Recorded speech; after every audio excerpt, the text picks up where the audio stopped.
Welcome back to Introduction to Data Science. So in this segment I want to talk about these four dimensions that I introduced last time, and I want to justify the first three of them. And we'll talk about this one next time. Okay, and by justify what I mean is I want to explain why I've positioned the needles where at the locations I have for this course. Okay, so the first point here is this dimension of tools versus abstractions, and this may seem sort of obvious that we want to focus on fundamental concepts as opposed to specific tools, but I can appreciate that people that are taking this course and many other courses really want sort of hands-on experience, and we're definitely going to try to strike a balance, but let me try to motivate why I think it's important to sort of focus on this angle. And to do this, let me tell one particular story that you see happen sort of time and time again. So in this case, we're talking about sort of databases and what is currently going on in the NoSQL systems. All right, so before 2004, you had, the big three relational database vendors plus some open source solutions like MySQL and PostgreSQL. And then arguably a big event in 2004 was when Jeff Dean and his colleagues published this paper on MapReduce at Google. And if you haven't heard of MapReduce, we'll talk about it at length. And if you have, bear with me. So this was great. What this allowed you to do was process very, very large data sets, and it sort of rebooted the database feature set. So it really focused on just scale out parallelism, and that's it. None of the other features of databases. And this was exciting to a lot of people because they didn't have to sort of deal with the extra features that they didn't need in databases, nor pay the exorbitant license fees associated with databases. So this seemed like, boy, this is the right solution. Okay.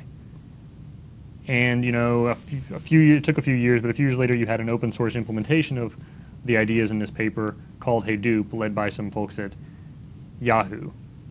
Now, even in the same year, one of the earliest and most successful projects within the Hadoop ecosystem was this system called Pig. And what Pig essentially was a relational algebra programming environment for Hadoop.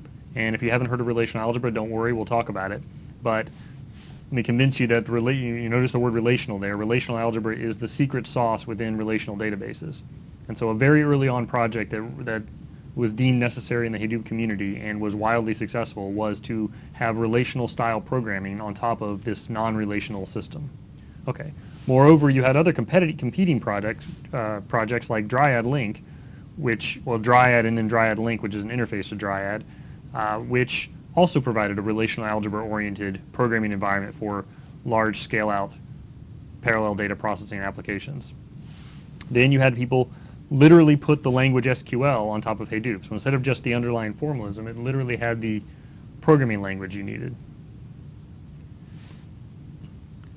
Then a bit later, you had indexing for Hadoop, which is another feature that databases have that we'll talk about. You had people talk about schemas and more sophisticated types of indexing, which is two other things that databases have.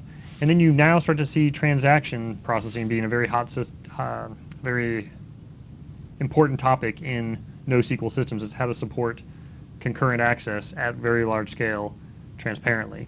And this slide is perhaps a little bit old. It's now 2013, of course, at the time of this recording. And the Spanner system from Google is a important system to look at that we'll talk a little bit about later.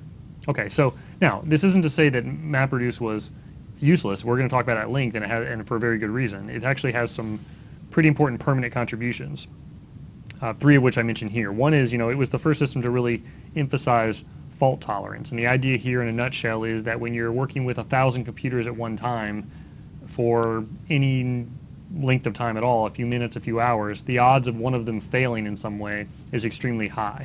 And so databases didn't typically have to worry about this because the assumption, first of all, they weren't running on thousands of computers at once, and second of all, they were sort of under the assumption that your queries would typically be pretty fast.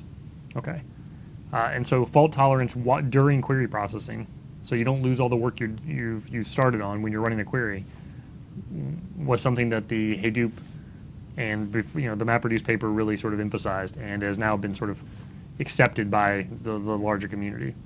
The other notion, which is a little more subtle, is this idea of schema on read. And what I mean by that is, the way databases worked in the past and largely still work is, we design this thing called a schema, which is a particular structure for your data. And then your job is to fit your data into that schema. And until you do so, we don't really want to talk to you. You know, the database has nothing to offer you until you're able to sort of fit it into some sort of a schema. Okay. And the observation was that, well, look, a lot of data doesn't come pre-equipped with a schema. We don't have a schema just sort of lying around. And we have to do something with it. You know, and it's huge. You know, it's many hundreds of terabytes or something. So what do? Well, you know, one answer is you can use these MapReduce-based systems. You know, Hadoop for this. But having to say that before you're allowed to touch your data, you must load it into a database, that was kind of a non-starter for a lot of applications. Okay, and then finally, you know, this idea of user-defined functions is something that all databases, or most databases, support. And it's the idea that you might want to do things outside of what you can do in a normal SQL query. You might want to write your own code and push it into the database. But the experience of having to sort of write and maintain and manage and use these things is not great, and that's why a lot of people put their logic inside the application as opposed to pushing it down into the database, where arguably it could do more good for reasons we'll talk about. Okay, and so I think, you know, MapReduce sort of argued that, look, you can give the Java programmers what they want, a Java programming environment, and let them write scalable systems without forcing them to kind of use this crazy user-defined function interface that databases offer. Okay, so fine. So what's my point over all this? Well, you know, if we focus too much on tools, what you would get is a snapshot in time of what tools are important, as opposed to seeing that some of these features around databases are, you know, they sort of ebb and flow in their popularity, but they're sort of a permanent, they're a permanent value in your reasoning about large-scale systems. Similarly, you know, you might lose track of what's actually novel and what's actually new in the midst of the conversation about sort of relational databases versus NoSQL systems. Okay, so I want to focus on these abstractions throughout the course whenever we can. Great. Now, okay, so fine, we're going to focus on the abstractions. What are the abstractions of data science? Well, it's not clear that people really know yet, and I'll give my case for this in the next slide. But you know, the reason why I don't think we really know yet is you see these words being used like data jujitsu and data wrangling and data munging, and this, you know, this is the real skill of data scientists, that they have to be able to wrangle data. Well, what does that mean? Okay, so my translation of this is we don't really know what we're talking about yet. But that said, there's probably a few candidates we can consider here. So maybe everything's a matrix, and everything we want to do with data, it can be expressed in linear algebra. If you're a database person, maybe everything is a relation and everything you want to do is expressed in relational algebra.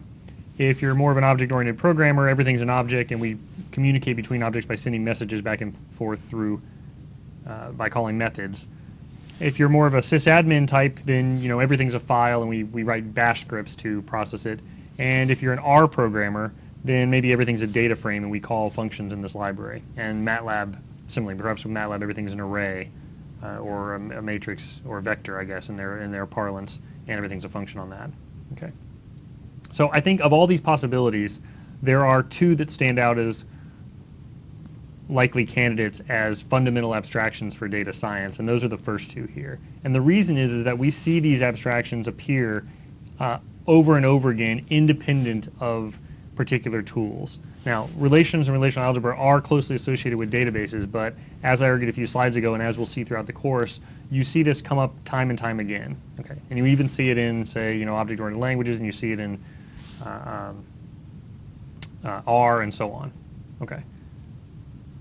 So these are the two that we'll mainly focus on in this course.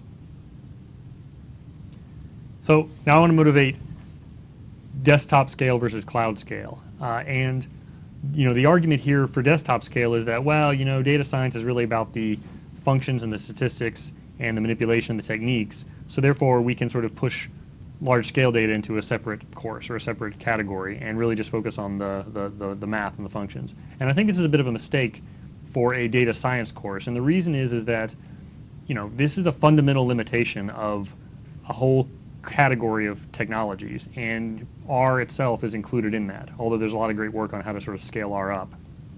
But as it's added, you know, in its basic usage, what you do with R is you read a file, load the whole thing into main memory on one machine, and then call functions on that. And so if your data doesn't fit in main memory on one machine, you're kind of out of luck. Now, you can be clever and start to use indices to kind of limit the data that you need to access, and you can start to try to be parallel to take advantage of the fact that there's now 4 and 6 and 8 and 12 cores in your machine, in your computers you'll buy nowadays. But trying to be clever in doing that yourself overlooks the fact that a lot of these techniques are pretty well understood and already implemented in other systems.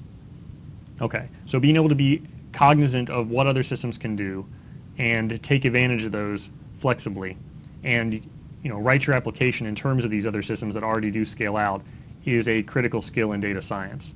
And so the point being made in this slide that is somewhat out of date, although you can get the idea, is that simple tools that are available on every machine, such as grep, which if you haven't heard of grep, if you're a Windows user and don't use grep too often, this is essentially search a file for a particular pattern, but it searches it linearly, right? It looks at every single line of the file and checks for the pattern.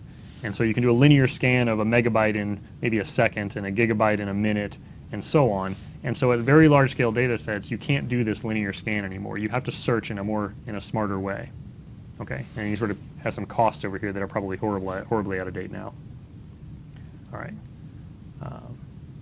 fine. So the point is, large scale data is not just bigger, it's different. It requires a different way of thinking about techniques, and it requires a different stack of technologies, and to ignore it's a mistake to ignore that in a data science course.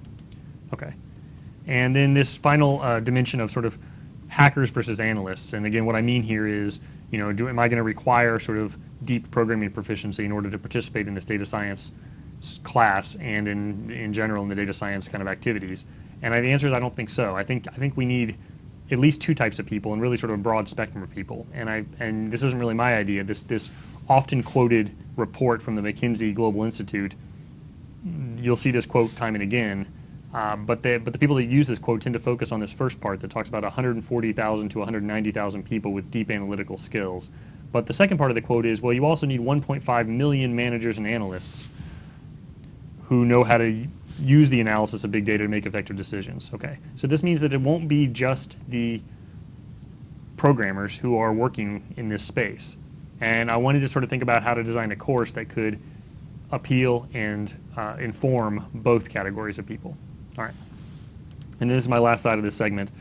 The other reason why I think hackers versus analysts is that the line between them is kind of blurring nowadays, and technology can actually help here, right? It doesn't require a PhD in computer science or a bachelor's degree in computer science, even in some cases, to manipulate large data sets. And in order to back up this claim, I'll give you an example from some of my work where we have done some work to try to make databases easier to use for, say, biologists. And this really nasty looking SQL query, that if you squint closely you can see that it's actually doing interval arithmetic over genetic sequences, right? This is a pretty tough query to understand for even experts. This was written by somebody that doesn't do any programming whatsoever. She doesn't write a line of Python, she doesn't write a line of Perl, she doesn't write a line of R, and she's able to write these SQL queries that process very large data sets.